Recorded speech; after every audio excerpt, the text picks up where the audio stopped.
More and more women are able to defeat cervical cancer and living a meaningful life beyond that. Until now, most people have focused solely on the treatment of cervical cancer. But in today's world, we must also consider the art of living after cancer.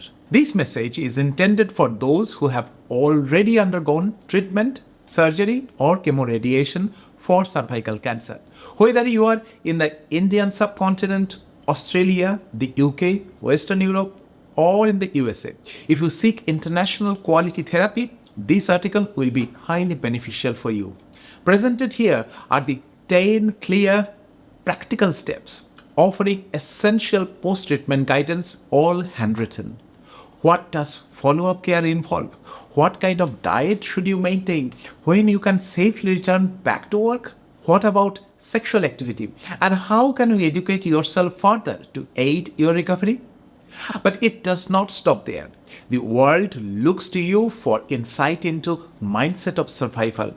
You have fought a battle and won. How you can pass on those life lessons to others? This guide also addresses how you can share your journey to inspire those around you. Each year, approximately 650,000 women are diagnosed with cervical cancer. Many of them are young. That's why the World Health Organization is committed to eliminating cervical cancer globally through scientific advancement by the year 2030. It is not enough to survive alone. We must all commit to the cause to ensure that cervical cancer can be eradicated across the world. Educate healthy women, and if you can't do that alone, reach out. We are here to stand with you. If the WHO's initiative is successful, cervical cancer will become the first type of cancer to become completely eliminated from the face of the earth in human history. This is not science fiction, it is science within reach. Number one, follow-up comes first. If you have been diagnosed with cervical cancer, your treatment may have involved surgery, or in cases where surgery was not possible, a combination of chemotherapy and radiotherapy known as chemoradiation. However, completing this phase of treatment does not mean your treatment journey is over. Ongoing follow-up care with your doctor is essential for next 5 years. In first couple of years, follow-ups are scheduled every 3 to 4 months. Over time, the frequency gradually decreases. By the 4th and 5th year, follow-ups are generally conducted annually. What happens during a follow-up? At each follow-up visit, you and your doctor will discuss whether you are experiencing any symptoms or complications. These may include signs such as vaginal bleeding, unusual discharge, leg swelling, burning sensation when passing urine or moving bowel, or declining hemoglobin levels. Tests like blood tests or imaging scans. Many patients feel well after treatment and may forget to attend the follow-ups. Please don't do that. Follow-ups are vital. Set reminders in your mobile calendar to ensure you never miss an appointment. Next, learning to manage side effects. Following cancer and its treatment, many individuals experience persistent tiredness without any clear cause. This is known as fatigue. To help you regain your energy during this period, we have created a dedicated video article. You will find the link below. Swelling of the legs, known as lymphoedema, can occur following surgery, radiation therapy, or from the disease itself. The sooner it is identified, the earlier you can begin therapies such as massage and physiotherapy to help reduce that swelling. Lymphoedema may become long-term in around 3 out of every 100 patients, so early caution is essential. During this time, it's advisable to wear shoes that fully covers the feet to avoid minor injuries or cuts that could lead to infection. Swollen legs are more prone to infection, which can be difficult to treat. Regular physical activity is crucial. Both yoga and aerobics are absolutely recommended. After treatment for cervical cancer, many women may experience vaginal dryness during sexual activities. This is treatable, but feelings of embarrassment often prevent women from discussing it. Open conversations with your doctor and honest communication with your partner can go a long way in resolving this concern. In some cases, a lubrication gel may be advised. However, not all gels are suitable for everyone. So always follow your doctor's recommendation when choosing a product. Number 3, keeping your mind refreshed. If needed, don't hesitate to ask for help. Seeking support is a sign of strength, not weakness. Your first point of contact should be your doctor or the nursing staff at the clinic. In some cases, cervical cancer patients form peer support groups. These are called self-help groups, and joining one may allow you to share your thoughts, ask questions, and gain confidence from others going through similar journeys. Sometimes professional counseling may also be necessary. It is not uncommon to feel emotionally low. One of the biggest contributors to this is the fear that the cancer might return. This is known as fear of cancer recurrence. It affects patients across the world. To break free from this cycle of anxiety, some form of guided emotional training is often helpful. We offer a wealth of materials on this topic through our blog and video channel. Ask us or your doctor how to access these resources or participate in resilience training. Mindfulness practices can be particularly effective for supporting mental well-being. It might sound surprising, but deep breathing, simple meditation, or even keeping a journal can significantly improve your emotional state. Modern meditation methods don't require a dark room or closed eyes. You can practice them while commuting, in an auto rickshaw, or during other quiet moments, once you learn how to. Wondering what to write in a journal? You only need 3 words each night. To discover how these 3 words can completely change your life, see the link below. Happiness in 3 words. What should your lifestyle choices look like? First, focus on maintaining a balanced diet. We have already covered this in detail through our segments of Diet 1 and Diet 2, the unexpected diet and the unknown diet. So we won't repeat everything here. You will find the links to those resources below. Second, ensure regular exercise. Walking once in a while won't make a much of difference at all. It is important to engage in moderate to vigorous exercise for 3 to 4 hours a week. Watch our exercise guide videos where we clearly explain the difference between moderate and vigorous activities. Regular physical activity can help reduce the risk of cancer recurrence even. On the days you don't exercise, try to go out for a long walk outside for at least 1 hour. Third, it is vital to avoid tobacco and alcohol. Brushing with tobacco paste like guraku, smoking, or any other forms of tobacco use weakens the immune system and may contribute both to the development and recurrence of cervical cancer. Fourth, make an effort to rebuild your social connections.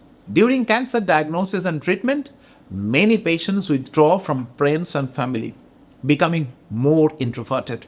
It is important not to isolate yourself emotionally. While you should definitely distance yourself from toxic individuals, reach out again to those you care about. Send a message, make a phone call, and start meeting for tea or coffee to start with. It's a small step, but it matters more than you know. Rebuild your life. Rediscover your purpose. This phase is known clinically as post-treatment rehabilitation. You can regain physical strength, mental resilience, and the mindset needed to exercise and stay active. But it doesn't happen overnight. It takes practice and patience. Rebuild yourself gradually, step by step. Revive an old hobby or explore a new skill, be it French cooking, photography, or something else that excites your spirit. Yes, even climbing Everest is possible after cervical cancer treatment. Why not? What it requires is constant efforts and unwavering sense of purpose. Stay focused and determined. Become a teacher. Do not let yourself fall apart. Live and help others to live. Teachers are not only found in schools or universities. You are a teacher too. You have overcome cancer, an extraordinary achievement. Perhaps you don't even realize how much you can teach your community. If you are unsure where to begin, reach out to us. We can provide you with a platform. Volunteer in your locality, wherever cancer awareness or prevention programs are taking place. Step forward, give a short talk, share your journey. We all have something to learn from your experience. Speak openly. Teach others that cancer is not something to be hidden. The WHO warned us long ago. Almost every family is now at risk of encountering cancer. So raise your voice. Educate others on how cancer can be prevented. Stay informed, and once you are, teach with sincerity and compassion. Next, fertility and sexual concern. Cervical cancer often affects women at a young age. Many are yet to become mothers at this time of diagnosis. If your uterus and ovaries were preserved during treatment and stayed unaffected, your doctor likely ensured future fertility was considered. However, even if it was not possible medically and you still wish to become a parent, it's not too late. You don't need to be married or have a partner to become a mother anymore. Those assumptions are now outdated. Society is evolving. Many children are still hoping for a comforting, loving home. You could be the person to give them that. You too can be a mother. And now, for addressing intimacy, experiencing cervical cancer does not mean the end of your sexual life. While there may be initial challenges, with the right support, you can resume sexual activities. The path forward depends on your needs. Discuss them openly with your doctor and nurse, and of course with your partner. There is no risk of your partner developing cervical cancer through sexual contact. Cancer is not contagious. You cannot pass it on to anyone else. Number 8. Returning back to work. If you are employed prior to your cancer diagnosis, it is absolutely encouraged that you return to your job. Initially, you might not have the strength for demanding tasks, but starting gradually, you will find that your physical stamina improves considerably within a few months. If you lost your job because of cancer, consider seeking new employment opportunities. You might also want to re-engage with your previous work. However, if you feel ready for a fresh start, explore roles in a new achievement.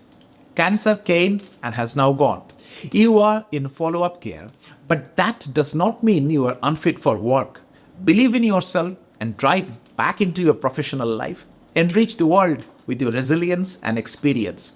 Number 9, your financial support. Very important. If you have a supportive family to assist you financially, that is truly beneficial. However, it remains important to become self-reliant. Even if your initial earnings are small, develop the habit of saving a portion to build a secure future. Although you may not have formal training in finance, a financial planner can provide helpful initial guidance. Many insurance companies are still hesitant to offer new policies to cancer survivors, but some are now keen to support those who have overcome cancer. This will require some research and learning on your part. Success does not come on your own. You need to start planning for today, for the next 6 months, and for the next 10 years with these 3 different financial strategies. Next, learn and help others learn. Reflect on the past months. You have gained valuable insights into medical system and hospital processes through your regular consultation with doctors. Now, you are an expert in guiding new patients through their initial anxiety so that they can approach doctors and hospitals with confidence. Don't withdraw into isolation. Share your experience, write a message, offer solutions based on your journey, and support the 650,000 other cancer patients who need tips and guidance just like you once did. You don't need a degree to become a teacher for others in society. All it takes is genuine intent. Keep learning yourself and share your knowledge. If you need more information or resources to kickstart, get in touch with us. We can provide you with books, internet links, and latest impartial scientific research. Don't be intimidated by science. Modern researchers present findings in a language accessible to all. With basic literacy, you can easily understand and benefit from all this information. Information is power. Take care, stay well, and let us know how much this article helped you.